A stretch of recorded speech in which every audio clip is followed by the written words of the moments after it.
Sejam bem-vindos ao AgriNews Play. É uma iniciativa que a gente realiza em parceria com as associações de Estado e nós estamos aqui em Minas Gerais, Belo Horizonte, numa parceria com a Avimig, dentro do espaço do Avicultor Mais, conversando com figuras de destaque do setor.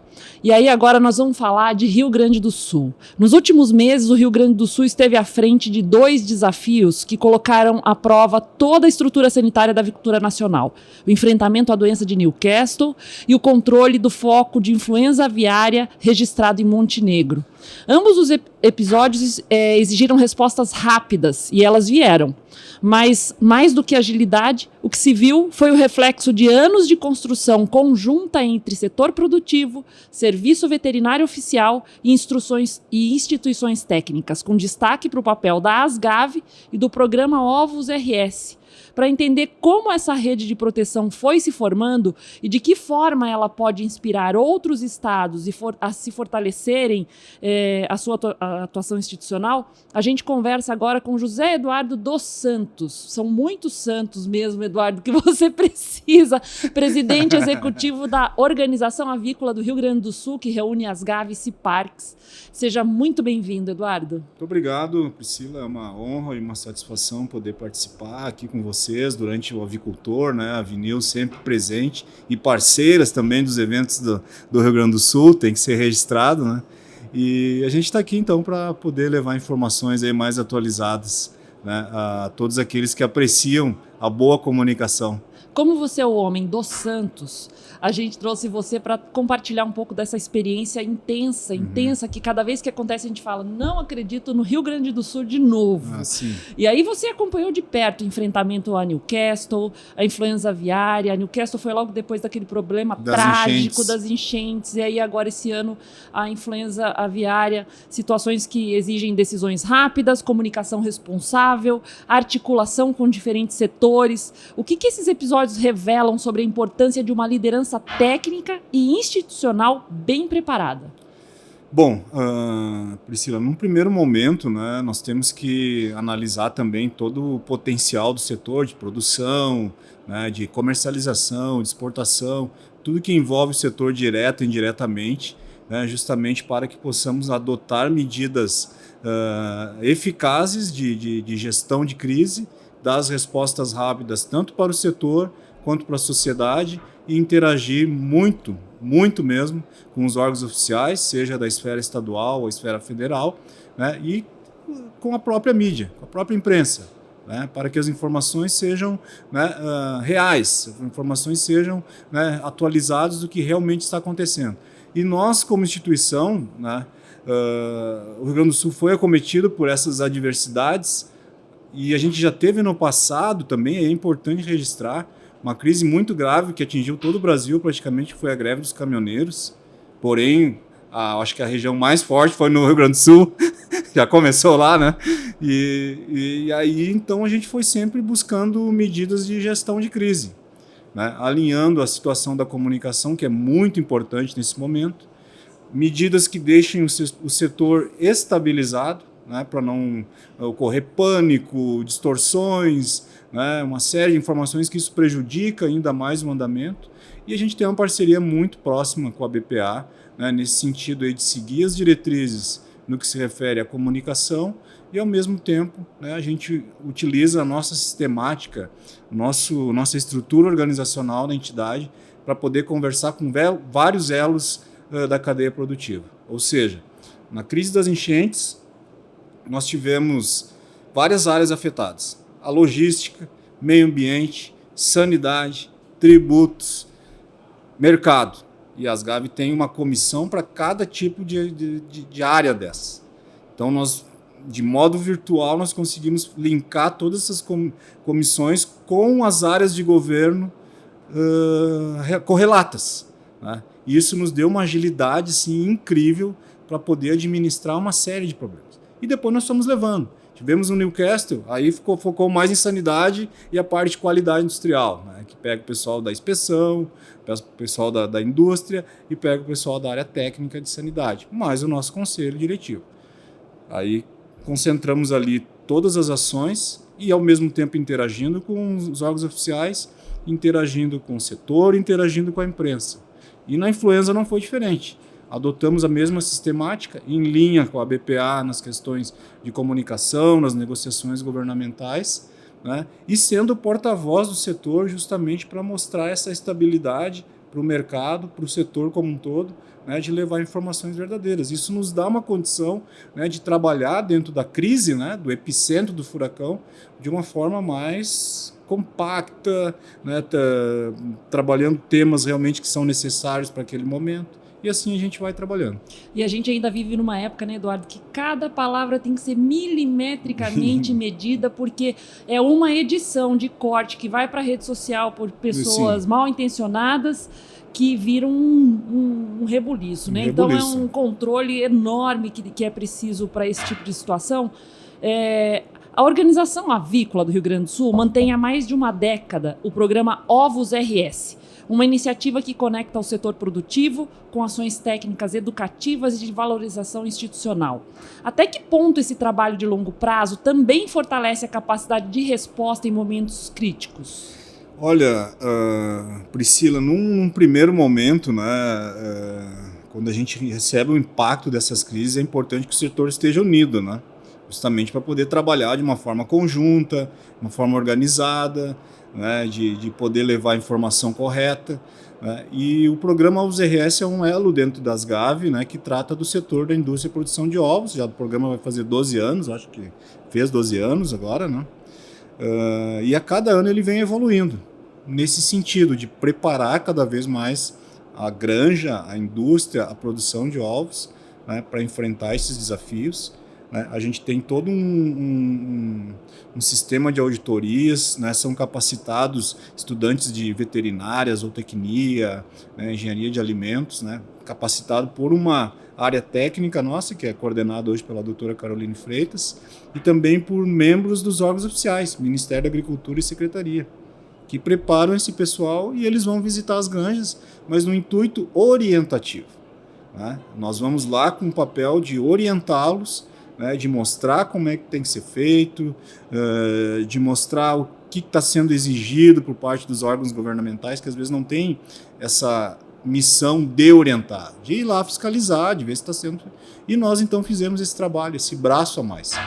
E dentro desse cenário todo de enfermidades, né, sanitário, o programa trabalha dentro do seu checklist de avaliação os requisitos de biosseguridade. Tá? Nós não somos 100%, né, perfeitos, mas diminuímos muito a vulnerabilidade desse setor ao longo dos anos. Né? Granjas comprometidas, granjas que investem em biosseguridade, né? Outras que estão, né, na evolução, precisam melhorar. Né? E como a gente não tem esse caráter punitivo, às vezes não consegue uma resposta tão rápida. Mas a gente já evoluiu muito. Né? E isso faz com que a gente tenha essa condição. Dentro das GAV nós temos o setor de frango de corte, que é muito forte, né? E temos o setor de genética e temos o setor da indústria de produção de ovos. Antigamente, era um pavor para o setor de frigoríficos o setor de ovos. Né? Dizem, é aí que vai entrar as doenças, aí que vai entrar isso. E a gente, então, quando assumimos esse compromisso do Ovos RS, foi justamente para diminuir essa vulnerabilidade. E aí tivemos apoio do setor de frigoríficos e apoio do próprio produtor, que contribui com recursos, né, além dos parceiros que nós temos com recursos, para fomentar a capacitação, para comprar material, para fazer convênios com laboratórios, com universidades, né, para desenvolver materiais de promoção do consumo, esclarecimento do produtor. Então isso engrandece, né, o trabalho e ao mesmo tempo faz com que a gente diminua, né, essas questões todas de vulnerabilidade. É uma experiência, inclusive, que fica aí para ser copiada. É muito bonita essa história. Eu lembro que eu escrevi uma matéria, acho que ela chamava Bate, porque os ovos do Rio Grande do Sul são trilegais. Eu acho que eu lembro. Lembra? Não, e assim, não, claro, tem todo o espírito bairrista, né? Mas não tem, porque eu já fui em vários estados compartilhar essa experiência, a convite, né? Fui em vários estados. Eu já apresentei esse case em vários países nas conferências mundiais da World Ag Organization, antiga IEC. né? E a gente não tem essa preocupação assim, é do Rio Grande do Sul, é só os ovos gaúchos, é uma revolução farroupilha dos ovos. Não, a gente ouve muito, né? A gente ouve muito. Mas não, a gente compartilha, assim como eu vim hoje aqui no Avicultor, proferi agora há pouco tempo uma palestra sobre a nossa experiência, tanto no caso Newcastle quanto no caso de influenza. Eu atrasei para começar a entrevista, eu vi você ali tomando uma cuia e um pão de queijo. Vamos falar um pouquinho de cooperação e continuidade. O Brasil já foi novamente reconhecido como livre de influenza, mas o risco permanece. Que ações o Rio Grande do Sul, as GAV, CIPARGS têm mantido em curso para garantir que a resposta continue sendo rápida e eficaz? E como que a indústria tem colaborado para isso? Bom, justamente o que eu vim compartilhar hoje, né? A experiência que nós tivemos e o nosso aparato de ferramentas e de organização, né? Para fazer a gestão dessa crise. Né, e a interação com o serviço oficial, Ministério, Secretaria e com a BPA. Tá? Fomos acometidos numa propriedade comercial depois de 2 anos da influenza aviária entrar no Brasil, né? Mas a ação rápida e eficiente do serviço oficial, né, tem sido assim, um diferencial, inclusive para a gente, como eu comentei ali, pedir aos governantes, no bom sentido, né, brigar com os governantes no bom sentido, porque a gente sabe que eles querem isso também, mas levar isso como um diferencial para as negociações, né, para que a gente tenha também uma resposta rápida daqueles que estão restringindo as exportações do Brasil e do Rio Grande do Sul, né, por esse trabalho que foi feito. E eu não me canso de dizer, olha gente, a gente vê ao redor do mundo o que aconteceu, começa na Ásia, na Europa, mais recente Estados Unidos, dizimando 30 milhões de aves no primeiro trimestre de 2025, porque não conseguiram estancar. Isso foi dito por uma autoridade americana do SDA, quando teve um documentário numa rede de televisão famosa do Brasil, entrevistou ele, quando deu o caso de influenza no Rio Grande do Sul, e ele disse, olha, aqui nós perdemos o controle porque não agimos com rapidez e com a atenção necessária.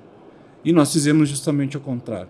E também adotamos ferramentas de tecnologia da informação, que eu mostrei aqui, desenvolvidas pela Universidade de Santa Maria, custeadas pelo nosso fundo privado e que está à disposição do serviço oficial para fazer todo um monitoramento rápido, preciso, né, daquela região que é determinada para fazer a averiguação de todos os tipos de aves e estabelecimentos que estão ali. Isso nos dava a condição de ter resposta rápida. Não esperar o fiscal ir lá, coletar os dados, trazer, processar, classificar. Não. Ele ia lá na propriedade, coletava os dados, fazia a vistoria, já mandava direto do aplicativo para o sistema. E o sistema já ia formatando ali os relatórios de análise, né, para o comitê central ali. Então isso nos deu uma celeridade fenomenal. Então isso tem que pesar nas negociações. Eduardo, você sabe que eu tive a oportunidade de falar para o Ricardo Santin aqui dentro do nosso estúdio, que eu fiquei nessa expectativa de pensar para onde que vai agora, né, o vírus. E realmente foi bloqueado ali. Uhum. Eu falei para o Ricardo, você provou que o que você fala nos eventos de que a biosseguridade no Brasil é uma coisa diferenciada, que é um trabalho sério, você provou que isso é verdade. Sim. E inclusive, assim, se puder avançar até um pouco, eu estava lendo algumas coisas quando estava vendo essa crise da influenza aviária nos Estados Unidos, sobre a mudança de governo que teve lá e uma desestruturação do setor, né, da influenza aviária, do combate à influenza aviária que aconteceu lá nos Estados Unidos, e que isso, quando a crise ficou grande, tiveram que chamar aquelas pessoas que já tinham experiência. E aqui no Brasil a gente vê a troca de governos, mas esse departamento técnico, ele é respeitado enquanto um departamento de governo mesmo. Independente da mudança do líder que está ali à frente, ele é respeitado e as coisas são mantidas de maneira séria, né? Isso é importante, Priscila, é importante esse teu comentário, essa tua análise, porque realmente aí está um dos segredos do sucesso, digamos assim, das ações, né? Claro que a gente tem as instituições, tem o corporativismo, né, tem as tendências, tem as correntes, mas eu acho que os técnicos dessas instituições são muito comprometidos, né, justamente com a sanidade, né, com o trabalho que eles têm que desempenhar. E temos, né, a BPA, as GAV, a VIMIG aqui também, uma interação muito efetiva com os órgãos oficiais. E isso é importante. Passou aquele tempo que era inimigo, era de um lado, não deixa eu trabalhar, não deixa eu... Não, claro, existem as regras para serem cumpridas justamente para atender essa exigência. Se não tivéssemos todo esse aparato de instruções normativas, de fiscalizações, nós estaríamos fechados aqui por um bom tempo, né? E não, a gente tem essa ação toda. Então, assim, a gente respeita muito o serviço oficial, né? Eu tenho uma interatividade com eles no Rio Grande do Sul de anos e anos, e a gente consegue ajudar, a gente consegue não ultrapassar os limites, a gente consegue dialogar dentro da mais perfeita ética, né? Às vezes precisamos de algum apoio, de alguma prioridade. Quando é possível, se consegue. Quando não é possível, a gente aceita, né? Mas a gente sabe que eles têm esse comprometimento, né? O mesmo que nós temos com o setor, por estar à frente de uma entidade de expressão há muitos anos, né? E também eles também têm esse papel, né? Claro que eles esbarram, às vezes, nas questões governamentais, né? na burocracia, né? Na necessidade de uma valorização, que eu disse aqui na minha apresentação. É importante valorizar o corpo técnico, seja dos estados, né? Seja do Ministério, mas os estados hoje são um pouco mais frágeis, né? No sentido de valorização salarial, no sentido de suprimentos. É importante isso, né? Que entre nos orçamentos de Estado e da União, né? Porque eles vão estar trabalhando cada vez mais com comprometimento e vão estar fazendo o quê? Nos ajudando a prevenir, que é melhor do que remediar. Esse é um exemplo muito legal, assim, da maturidade, né? Do respeito ao geral. Porque, afinal de contas, às vezes os boicotes por questões políticas, eles vão se refletir em quem, né? Uhum. Vão se refletir numa comunidade inteira que vai ser prejudicada. Eduardo, estou vendo aqui, ó, uma homenagem pelos 60 anos da Asgav, né? Isso. Eu estou falando que essas mocinhas, Asgav, a Avimig, elas são jovens idosas que fazem crossfit, porque elas vão avançando e elas vão ficando cada vez mais fortes, mais espertas. Parabéns pelo seu trabalho. Muito obrigada por nos prestigiar, nos conceder esse depoimento e trocar essa experiência, né, com a nossa audiência. Eu que agradeço. E agora a palavra é sua para você fazer o encerramento. Eu agradeço e eu sempre tenho dito, né, Priscila, tu é testemunha disso, dos eventos que a gente faz no Rio Grande do Sul, que eu procuro levar toda a imprensa ligada ao setor, de norte a sul, sempre, e a Vinews está conosco já há um bom tempo, né, justamente porque a gente trabalha com vocês e sabe que vocês vão replicar o que a gente está falando. E vão expressar, e vão contextualizar, e vão ilustrar da maneira que é. Então isso a gente valoriza muito, valoriza muito. Eu também quero, né, já que nós estamos aqui numa troca de elogios, né, não por estar aqui, mas justamente por acompanhar. E como eu disse, a gente trabalha com todos os órgãos de comunicação. A gente leva eles nos eventos, né?